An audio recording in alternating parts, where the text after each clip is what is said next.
इससे पिछले वाले क्लास में हम लोगों ने भारत के स्थिति, आकार, इन सब बातों पर दृष्टि कहाँ है, मतलब जब हमने देखा था ग्लोब को तो उसमें भारत कहाँ पे स्थित है, इसके बारे में भी हम तुमसे पूछेंगे अब।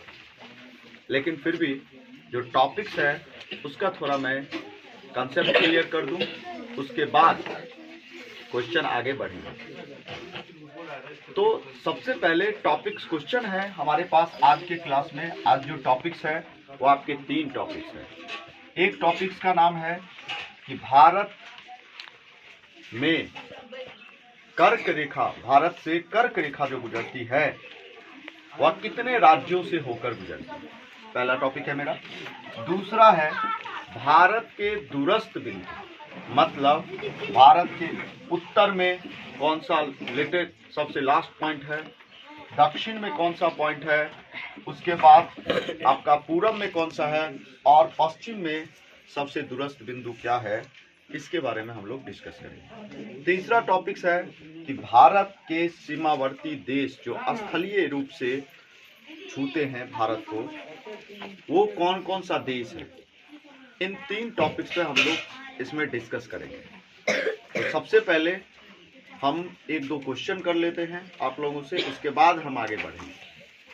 तो सबसे पहले भारत का क्षेत्रफल कितना है?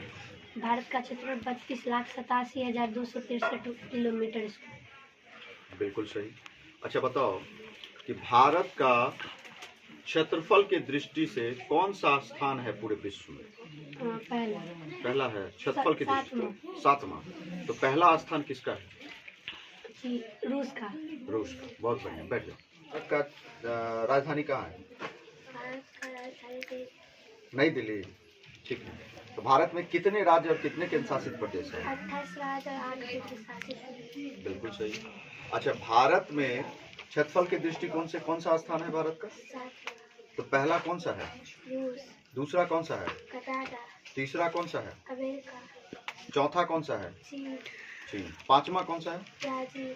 6ठा कौन सा है देश? ऑस्ट्रेलिया। 7वां देश कौन सा है? भारत। वाह।